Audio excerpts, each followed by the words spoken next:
Start. उपाध्यक्ष महोदय, मैं रिजर्व बैंक के संबंध में अपने कुछ विचार यहाँ पर रखने की अनुमति चाहूँगा। विराम।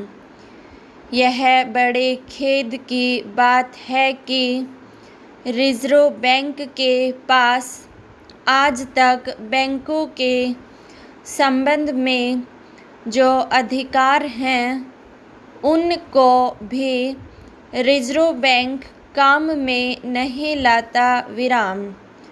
रिजर्व बैंक का अन्य बैंकों पर नियंत्रण दिन ब दिन कम होता जा रहा है। विराम। इसका नतीजा यह है कि दूसरे बैंक प्रत्येक मामले में अपनी मनमानी करते हैं। विराम। मैं आपको एक ताज़ा मिसाल बताता हूँ। विराम। अभी हाल ही में सरकार ने ब्याज की दर कम कर दी, जिसके फलस्वरूप रिजर्व बैंक ने सर्वप्रथम बैंक रेट कम कर दिया। विराम। दूसरे देशों में अगर मुख्य बैंक कोई कदम उठाती है तो स्वतः ही वह बात अन्य बैंकों पर भी लागू हो जाती है। विराम। लेकिन हमारे देश में यह अजीब नज़ारा है कि मुख्य बैंक अर्थात रिजर्व बैंक द्वारा बैंक रेट कम करने पर भी बहुत से बैंकों ने उसको कम नहीं किया। विराम। बहुत कुछ दबाव डालने पर अब कहीं कुछ बैंकों ने इस पर अमल किया है, लेकिन अभी भी सारे बैंकों ने बैंक रेट कम नहीं किया। विराम।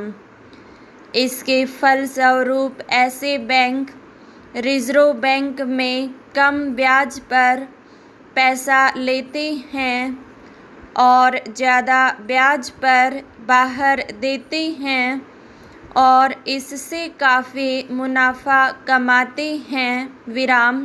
पैरा।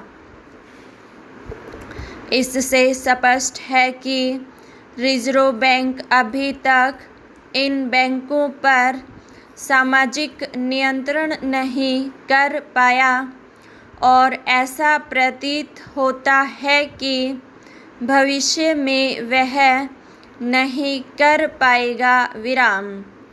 इसका मुख्य कारण यह है कि बैंकिंग उद्योग बहुत ही संवेदनशील उद्योग है। विराम।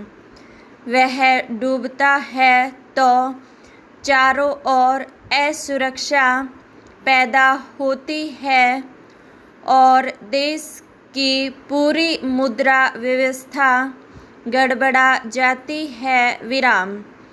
मैं आपको याद दिलाना चाहता हूँ कि कुछ समय पहले दक्षिण भारत केरल का एक बैंक फेल हो गया था, डूब गया था। विराम।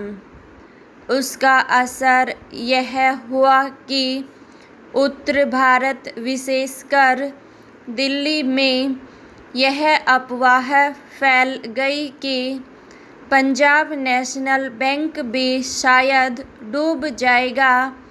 हालांकि उसके डूबने की कोई बात नहीं थी।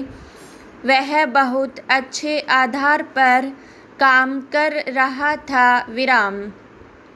अगर बैंक के पास 1 लाख रुपया होता है तो वह 8 लाख रुपये तक एडवांसेस दे देता है। इसको गलत नहीं माना जाता है। विराम। कोई बैंक चाहे कितने ही सुदृढ़ तरीके से काम क्यों न करे, लेकिन अगर अचानक ही कोई अफवाह फैल जाए और सारे लोग अपने अपने पैसे के लिए बैंक के पास पहुंच जाए तो अच्छे से अच्छा बैंक भी पैसा चुकाने में समर्थ नहीं हो सकेगा। सारी दुनिया में बैंकों का यह सिद्धांत है कि बैंक चलते हैं साख और विश्वास पर।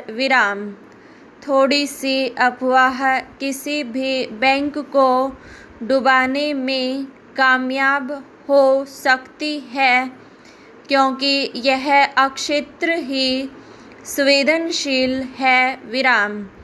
यह एक ऐसी चीज है कि इन बैंकों पर किसी प्रकार का सामाजिक नियंत्रण चल नहीं सकता, क्योंकि जो ही किसी बैंक को धमकी दी, जैसा कि आज तक होता रहा है, वह फौरन कहना शुरू करेगा, देखिए साहब, अगर आप इसके अंदर हस्तक्षेप करते हैं तो हमारा सारा कारोबार गड़बड़ा जाएगा। लोगों में अफवाह फैल जाएगी, उनका विश्वास डगमगा जाएगा, हमारा बैंक डूब जाएगा। और एक डूबता है तो दूसरे बैंक के खिलाफ अफवाह फैलती है और इसी प्रकार चक्कर चलता रहेगा। तो फिर रिजर्व बैंक और सरकार कहेगी कि अच्छा है, जिस तरह चलता है चलने दो। पैरा आज इस सामाजिक नियंत्रण के खिलाफ यह कहा जा रहा है कि यह हमारे अधिकारों के खिलाफ चुनौती है, हमारे मौलिक अधिकारों पर प्रहार है। हम इसको यहाँ कामयाब नहीं होने देंगे। मैं आपको लिखकर दे सकता हूँ कि उपाध्यक्ष महोदय, बैंकिंग उद्योग पर किसी प्रकार का सामाजिक नियंत्रण न दुनिया में आज कल चला है और न चल सकेगा।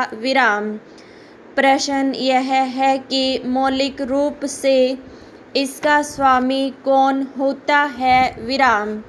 यह पैसा जो देश के करोड़ों गरीब लोगों ने जमा किया है, उसका मालिक कौन हो और किस दिशा में उसका इस्तेमाल किया जाए।